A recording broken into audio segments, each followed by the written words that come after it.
no livro 1 de Crónicas, capítulo 29.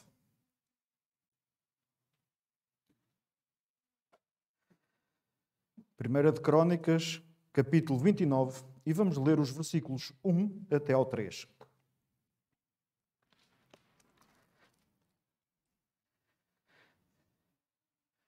Disse mais o rei Davi a toda a congregação: Salomão, meu filho, a quem só Deus escolheu, é ainda moço e tenro, e esta obra é grande, porque não é palácio para o homem, senão para o Senhor Deus.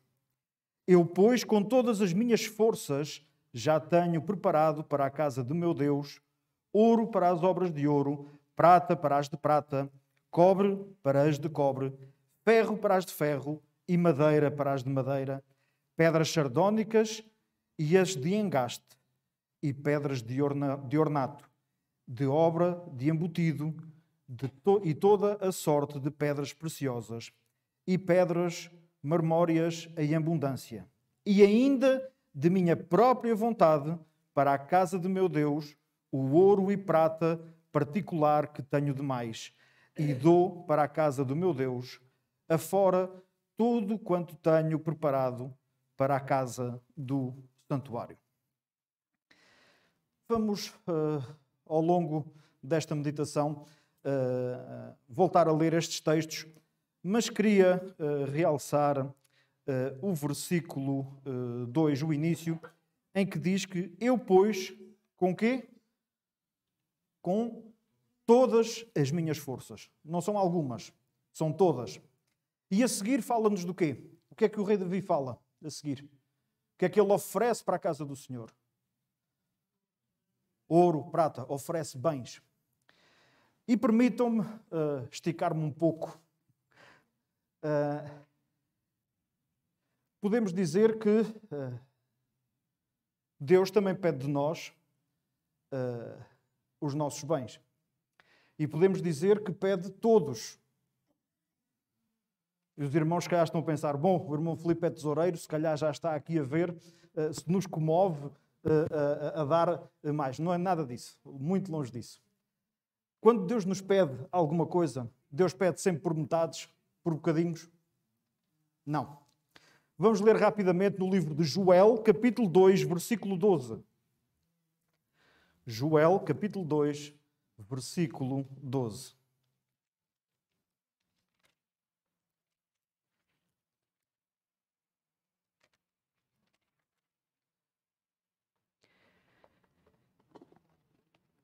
E ainda assim, agora mesmo diz o Senhor, convertei-vos a mim de quê? De todo o vosso coração. Para nos convertermos, para nos entregarmos a Ele, é de todo o coração, não um bocadinho. Há um outro texto agora também muito conhecido, eu vou pedir novamente para passarmos. Jeremias, capítulo 29, versículo 13. Um pouquinho mais atrás. Jeremias, capítulo 29, o versículo 13. E este, a maioria de nós, conhece-lo de cor. E buscar-me-eis e me achareis quando me buscardes de quê? De todo o vosso coração. E agora vamos a uma forma um pouquinho diferente. Em João, Evangelho de João, capítulo 4. Vamos ler os versículos 32 ao 34.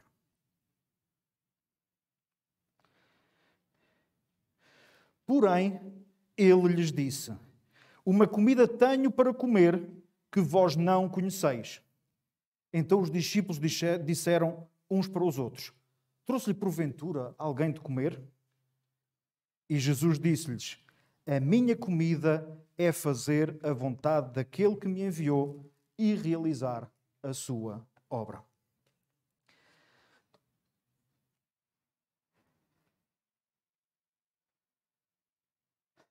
Eu estiquei-me um bocadinho a dizer que Deus também pede todos os nossos bens. Mas se calhar até pede. Assim como pede o nosso coração, pede todos os nossos bens. Mas quando pede o nosso coração, está a dizer que deixa de haver espaço para os que nos rodeiam, deixa de haver espaço para amarmos a nossa família, para amarmos os nossos irmãos, para amarmos aqueles com quem contactamos? Obviamente que não. E quando fala dos bens, também Ele quer que nós ofereçamos tudo o que temos para oferecer. A diferença é que devemos fazer sem qualquer reserva. Os irmãos certamente já vivenciaram este tipo de experiências com as crianças. As crianças são muito genuínas e têm uma inocência fantástica, mas também têm uma esperteza fantástica de observarem os adultos. Não é? Uma criança tem um saquinho com reboçados. E um de vocês diz, dás-me um. As crianças dão o saco aberto para nós mexermos no saco? Não. Estes adultos costumam ser mentirosos. Se eu vou dar o saco, ele em vez de tirar um, tira mais. E normalmente o que eles fazem é pegam no saco, afastam um bocadinho, tiram e dão um. Que foi o que a pessoa pediu. Isto é dar com reservas.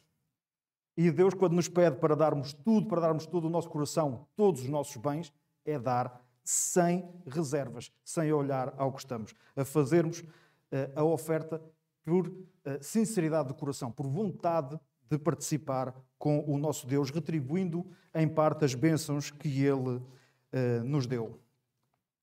Vamos voltar a 1 de Crónicas, capítulo 29, agora ao versículo 9. 1 de Crónicas 29, versículo 9. E podemos ler o seguinte: E o povo se alegrou do que deram voluntariamente. Porque, com quê? Com coração perfeito, voluntariamente deram ao Senhor. E também o rei Davi se alegrou com grande alegria. Só fazer aqui um parênteses, começámos a ler este texto. Este é o momento em que o rei Davi está no fim de ciclo. O rei Davi apresenta o seu filho como quem? Como quem? No primeiro versículo que lemos. O seu filho Salomão iria ser o próximo rei. Era o seu sucessor. Davi estava na altura de se retirar. E estava a fazer o que ele estava a querer ajudar o seu filho para uma tarefa que aí vinha. E como Davi queria ajudar o seu filho, nós o que é que também normalmente queremos fazer? Fazemos o mesmo. Quem tem filhos sabe que normalmente é isso que nos move, até muitas das vezes é isso que nos dá força para nos levantarmos de manhã.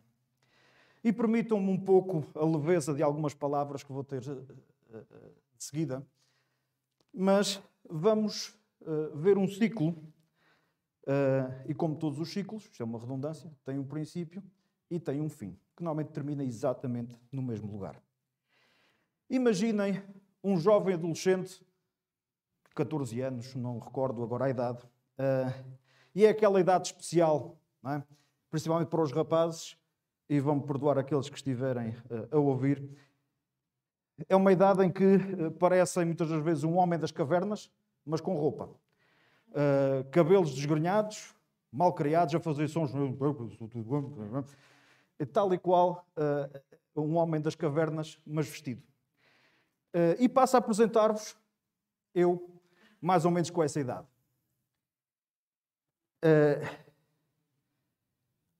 Numa das vezes, num dia a dia, uma situação perfeitamente banal, eu estava no meu quarto, que era no primeiro andar, e ouço a minha mãe chamar-me da sala. Ela disse: Filipe, vem cá, se faz favor. E eu saí do meu quarto, chego lá abaixo, e na sala, onde a minha mãe estava sentada num sofá de 3 lugares, estava encostada num dos cantos, e chama-me e diz-me assim: dá-me aí o comando da televisão, que estava no outro braço, do outro lado do sofá. E estão a ver um homem das cavernas de 14 anos. É claro que dei o comando, mas chamaram por causa disto. Tu não se podia esticar, era só levantar-se e buscar o comando. Então, mas agora vou-me chatear para sair eu do meu quarto, venho para aqui para baixo para lhe dar um comando que ela é só esticar o braço e podia ter chegado. Bom, eu também assim, se calhar o timing foi errado. Eu estou a contar esta história e possivelmente ela estará a ver ou vai ver. Eu não sei se já recebi a prenda de Natal dela, se não, já fui. Comentar... Zero, não é? Pois, parece que sim. Uma situação ainda também do mesmo género. Um pouco mais tarde, mas ainda estava eu nessa idade fabulosa. Minha mãe, estava eu sentado na sala a descansar, depois de um dia em que fui passear os livros à escola. portanto necessitava de descansar. E chama a minha mãe da cozinha: Filipe, vem cá. E lá vou eu da sala. Ela estava sentada na mesa e diz-me assim: dá-me um copo de água, só faz favor. E eu, caladinho, dei-lhe o copo de água. Ela estava com a mesa cheia de papéis, estaria a trabalhar em alguma coisa da escola, ela, para os que não sabem, ela é professora, e disse por favor no final da frase. Mas com 14 anos isso não interessa para nada. Não é? O que interessa é que ela me fez levantar para vir buscar um copo de água e no caminho de regresso, pois, tudo eu, também não fazem nada, tem que ser sempre para mim, não se vai chamar, mas caramba, não há respeito nenhum. E devo ter pensado algo do género: um dia vou ser adulto, vou ter a minha casa, vou-me casar e já não vou ter que aturar nada disto. Os irmãos estão a ver. Bom, continuando. Perdi, e espero que seja só deste ano, que não seja mais anos. Bom,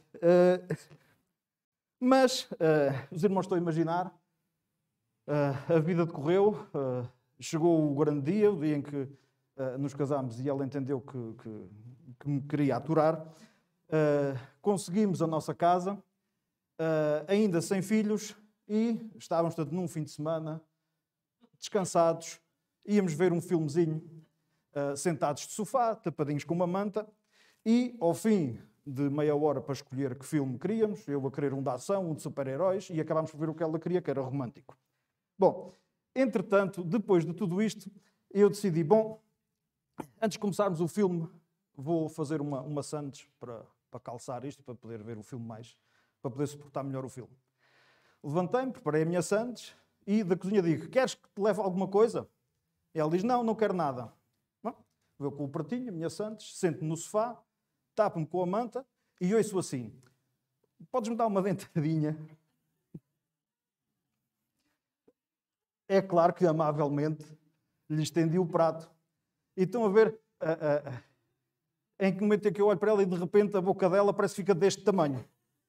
E os irmãos, por isto não é assim para estar a rir, mas os irmãos estão a imaginar que eu fiquei com a dentada, ela com a sandes. Não é? Portanto, foi mais ou menos isso que aconteceu.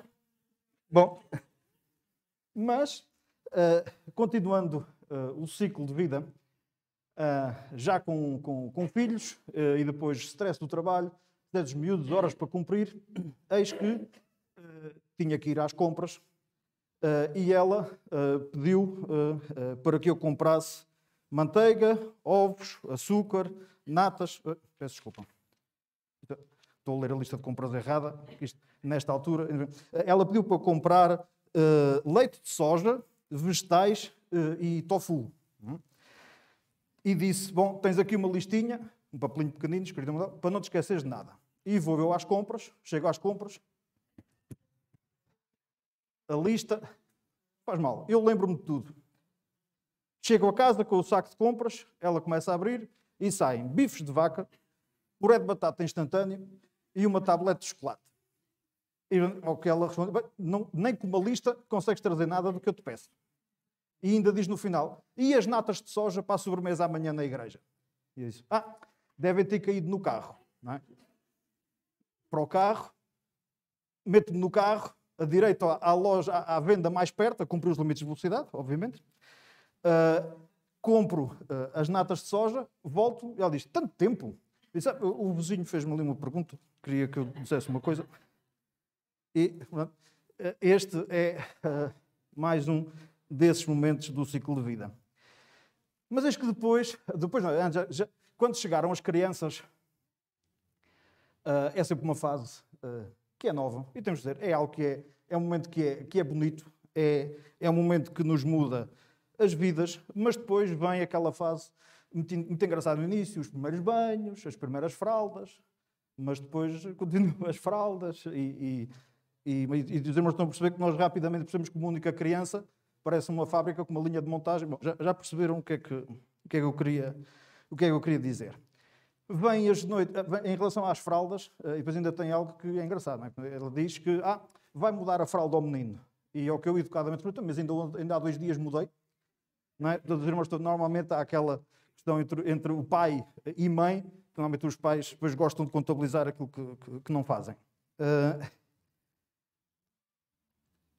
Vem também a fase das noites, com isso vem a fase das noites de dormir pouco. Não é? Ou porque está a cuidar da criança, ou porque a criança chorou e o outro está a cuidar, mas nós acordamos na mesma. Noites a dar biberon, e os irmãos estão a ver, portanto, dar biberon à meia da noite, portanto, com um olho aberto, outro fechado. Não é? O bebê acaba o seu biberon, pousamos o biberon, pegamos na fralda, pomos ao ombro para os pôr a arrotar para não sujarem, e pomos a fralda deste lado, pegamos do bebê e pomos deste. Portanto, é o que normalmente acontece quando passamos muito tempo sem dormir. Depois eles crescem e vem a escola. E todos os pais e mães fazem muito fortes, mas o momento em que vamos deixar os filhos à escola, vem sempre ali uma lagrimazita. E uma das razões principais é que é o momento em que eles nos começam a fugir ao controle e à educação deles também. Em que passam a estar, a educação deles passa a estar às vezes 6, 7, 8 horas ao cuidado de outros. E outros muitas vezes que não têm os mesmos princípios que nós. Mas o ciclo continua. E estava eu outro dia sentado no sofá, a ver uma notícia qualquer no telemóvel, e chamei o Gabriel. Ó Gabriel, vem cá. Lá vem ele do seu quarto e digo assim, olha, dá-me o comando da televisão. Ao que ele respondeu, ó pai, era só esticar-te. Não é? Ao que eu me calei, peguei no comando e mudei o canal, mas me fez pensar que realmente tinha-se fechado o ciclo. Bom, mas o que é que isto tem a ver com o Davi e connosco hoje? É porque quer queiramos, quer não, o tempo passa. O tempo nunca para de contar. Felizmente, nós é que passamos pelo tempo, exato. Felizmente sabemos que um dia o tempo deixará de ser relevante para nós. Mas até lá, vivemos neste mundo. E somos responsáveis por aquilo que fazemos durante o nosso ciclo de passagem nesta terra. E posso dizer-vos que ser cristão é ser chamado a ser inconveniente. E o ser inconveniente é o que quero pôr, normalmente é uma palavra negativa. Não é? Quer dizer, por vezes, para demonstrarmos amor aos outros e para levarmos Cristo aos outros, temos que ser um pouquinho inconvenientes, um pouquinho fora da caixa. Mas também, muitas das vezes, para levarmos a mensagem aos outros, é inconveniente para nós. É inconveniente para a nossa vida, para o nosso momento.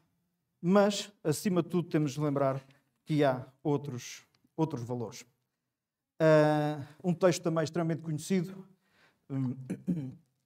João capítulo 13, versículo 35, que certamente os irmãos sabem de cor, que nos diz que nisto conhecerão que sois meus discípulos. Porquê? Ou se vos amardes uns aos outros. E eu vou voltar também ao texto, perdoem-me a expressão, ao texto clichê, mas nunca é demais ler a Bíblia. Na Bíblia não há nada clichê, nós é que muitas vezes, como sabemos de cor e ouvimos muitas vezes, vamos deixar de dar importância. Vamos a 1 Coríntios, capítulo 13, como é óbvio, os versículos 3 a 6.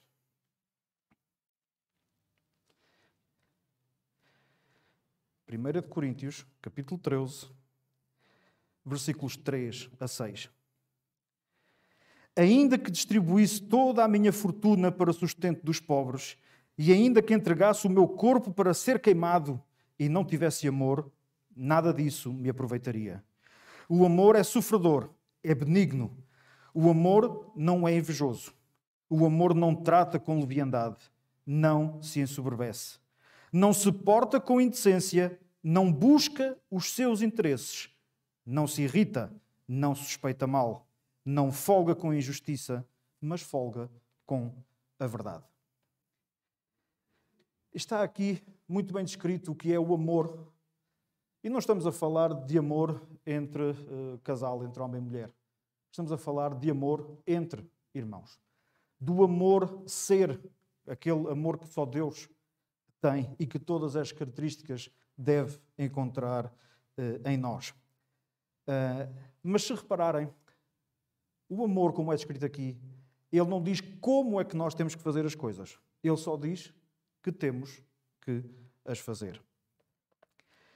Portanto, mais uma vez, partilhar o amor do nosso Deus é assumir que muitas das vezes temos que ser inconvenientes ou que será para nós inconveniente. Vamos voltar a 1 de Crónicas, capítulo 29, vamos voltar a ler o versículo 1. Disse mais o rei Davi a quem? A 2 ou 3? Não. A toda a congregação. O povo estava reunido e ele disse diante de toda a gente. E o que é que o rei Davi diz? Salomão, meu filho, a quem só Deus escolheu, é o quê? É ainda moço e tenro, e esta obra é grande. Vamos parar por aqui. O que é que Davi acabou de fazer ao seu filho diante de todo o povo? Acabou de lhe passar um grandíssimo atestado de incompetência. Não é? Acabou de dizer diante de toda a gente que o próximo rei que eles iam ter era um miúdo, era tenrinho, era inexperiente e que a obra que tinha diante de si era demasiado grande. O texto continua e diz, porque é que a obra era grande? Porque não é palácio para o homem, senão para o Senhor Deus. Estamos a falar da construção do templo, da habitação de Deus. O local que Deus tinha escolhido para haver uma representação física da sua presença junto daquele povo. Não era um palácio para um rei viver, um rei terreno. Era um palácio para o rei do universo viver. E obviamente que aí percebemos que a obra era mesmo grande e que Salomão iria precisar de ajuda. Mas ia precisar de ajuda porquê? Portanto, Davi sabia o que ele ia enfrentar. Sabia o que ele precisava para construir o palácio. Sabia das dificuldades com os povos vizinhos. Sabia das dificuldades dentro do seu próprio povo. E sabia também de quais as necessidades financeiras para conseguir concluir uma obra desta envergadura.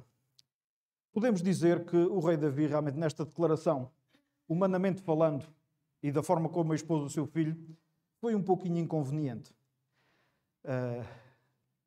Mas tinha ou não tinha razão naquilo que disse? Tinha.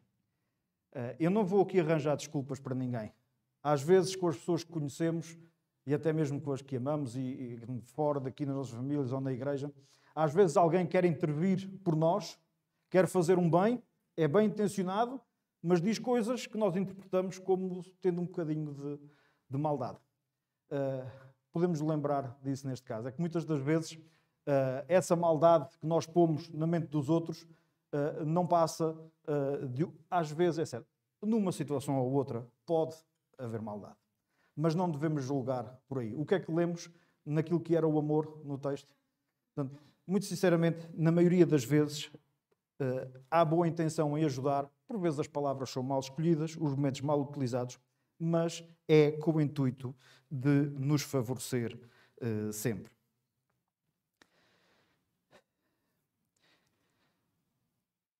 Há algo que nós muitas das vezes nos esquecemos quando falamos destas questões do amor e do amor dentro da igreja e dentro das famílias. É que o amor é contagiante. E então, se nós amamos, temos que contagiar os outros com esse amor. Se não contagiamos os outros, é porque há alguma falha da minha parte e não da parte do outro. Como eu referi, o rei Davi estava em fim de ciclo. E estava em fim de ciclo porquê? Devido ao avançado de idade. Mas podia ou não podia Davi, se calhar, ter construído o templo? Podia. Vamos ler em 1 de Crónicas, capítulo 22, os versículos 7 e 8. Por que razão Deus não permitiu que Davi construísse o templo? 1 de Crónicas, capítulo 22, versículos 7 e 8. O 7 é para enquadrar. E disse Davi a Salomão: Filho meu, quanto a mim, tive em meu coração o edificar a casa ao nome do Senhor meu Deus. Esse era também um desejo muito forte de Davi. Mas depois Davi continua falando com o seu filho. No versículo 8 podemos ler: porém, a mim a palavra do Senhor veio dizendo: tu derramaste sangue em abundância, fizeste grandes guerras, não edificarás casa ao meu nome, porquanto muito sangue tens derramado na terra perante a minha face. Era ou não era um sonho para Davi terminar o templo do Senhor? Era. Não podia. Eu não vou entrar por aí, levaríamos a um outro sermão quando se refere que Deus apoiava guerras, não é? Que as pessoas que com menos conhecimento da Bíblia têm esse tipo de argumentos, que o Deus do Velho Testamento era um Deus mau. Não vamos entrar por aí, mas está aqui bem explícito. Davi fez guerras, Deus abençoou-o porque era o homem escolhido por ele, mas o texto é muito claro que Davi entrou em guerras demais e tinha à sua mão demasiado sangue derramado, portanto, não vontade de Deus. Mas esse não é o assunto agora aqui. E podemos dizer, se calhar, se pensarmos introspectivamente, podemos já ter tido situações do género. Quando temos um sonho de algo que queremos mesmo realizar e por causa de alguém ou por alguma razão não o realizamos e é outra pessoa que o vai realizar, qual é muitas das vezes a primeira reação do coração manchado por pecado? É ficar contra essa pessoa. Ficar contra o cumprir daquele sonho, porque era o meu sonho e agora foi entregue a outro. Mas não foi isso que Davi fez de todo. Davi, à luz daquilo que tinha feito, Davi tinha plena consciência do seu passado, mas sabia que tudo o que tinha sido Deus que lhe tinha dado. E por isso ele ia dar o máximo que pudesse para que a obra do Senhor se realizasse. 1 de Crónicas, capítulo 29, versículo 5. Vamos continuar na declaração que o rei Davi fez ao povo. Ouro para os vasos de ouro, prata para os de prata, e toda a obra da mão dos artífices. Quem, pois, está disposto a encher a sua mão para oferecer hoje voluntariamente ao Senhor. Os irmãos recordam-se do versículo 3, que lemos que Davi disse que de sua vontade deu da sua fortuna pessoal para a construção do templo. E a seguir faz um apelo. Quem é que quer dar tudo dos seus bens? Eu estou a masticar aqui um bocadinho com a interpretação. De há pouco, meus irmãos já perceberam. Não falo de tudo fisicamente. Quem é que quer dar de todo o seu coração? Quem é que quer dar voluntariamente para que o sonho, não de Davi, mas o sonho de uma nação e ali uma ordem de Deus, se pudesse cumprir? Portanto, Davi sabia que não poderia construir o templo, nunca o iria ver completo. Mas ele tinha a oportunidade de fazer aquilo que era correto para com a obra do Senhor. E o seu exemplo fez com que este incentivo tivesse resultados. Já lemos há pouco, eu vou reler rapidamente, versículo 9, e que diz que o povo se alegrou do que deram voluntariamente, porque com coração perfeito deram ao Senhor, e também o rei Davi se alegrou de grande alegria.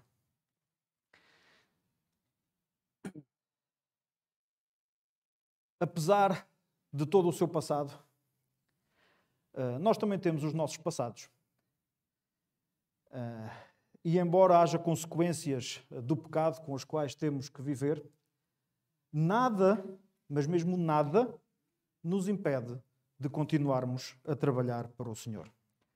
Nada nos impede de deixarmos de ser contagiosos, de deixarmos de falar do amor de Deus, que por vezes é inconveniente no momento da nossa vida, pode ser inconveniente no momento em que os outros nos ouvem, mas é efetivo, é essa a ordem que o nosso Deus nos deu. Para terminar, vamos abrir as nossas Bíblias no livro de Hebreus, capítulo 12. Hebreus, capítulo 12. os versículos 1 a 3.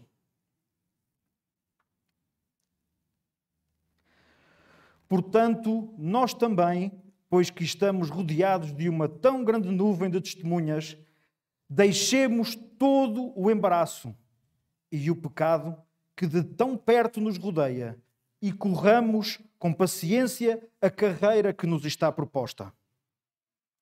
Olhando para Jesus, autor e consumador da fé, o qual, pelo gozo que lhe estava proposto, suportou a cruz, desprezou a afronta e assentou-se à direita do trono de Deus. Considerai, pois, aquele que suportou tais contradições dos pecadores contra si mesmo, para que não enfraqueceis, desfalecendo em vossos ânimos. Sabe, irmãos, os irmãos têm bem presente nas vossas mentes o momento do sacrifício de Jesus, o momento em que ele teve que acartar uma cruz pela culpa dos outros, por nossa culpa, não pela sua. E perdoem-me a leviandade das palavras, mas apenas para reforçar a ideia. Humanamente falando, deve ter sido uma grande chatice para Jesus. Foi extremamente inconveniente ter que acartar uma cruz que não era dele, aturar a afronta que não era para ele. Ele, que era o Filho de Deus, com acesso a todo o universo, a mão executora da criação desta terra. Tinha direito a tudo. E veio aqui sujeitar-se a tudo isto. A cruz era inconveniente, a cruz era também dor e a cruz era sacrifício. Mas como vimos no exemplo de Davi, que foi inconveniente perante toda a congregação, descrevendo o seu filho, mas porque sabia o que aí vinha. Assim Jesus também. Jesus não se importou com a inconveniência da cruz, porque ele estava a pensar em cada um de vós. Ele sabia o que estava para vir na vida de cada um de vós. Mas, acima de tudo, Jesus sabia que traria a salvação. Pode-nos ser inconveniente. Podemos ter esse rótulo que já disse aqui, pode ser negativo. Mas temos que contagiar os outros com este amor que Deus demonstrou por nós. E digo-vos uma coisa, se é inconveniente num determinado momento para mim falar de Jesus a outro, garanto-vos uma coisa, quase certeza que é o momento certo. Vamos, pois, colocar nos nossos corações o desejo de contagiar todos os que nos rodeiam com o amor de Cristo. Porque nós também podemos pensar neles, porque podemos saber, porque sabemos já de antemão, porque conhecemos Cristo há mais tempo, sabemos o que eles vão ter que enfrentar. E acima de tudo, e o melhor de tudo, é podermos mostrar-lhes a salvação que é Cristo Jesus.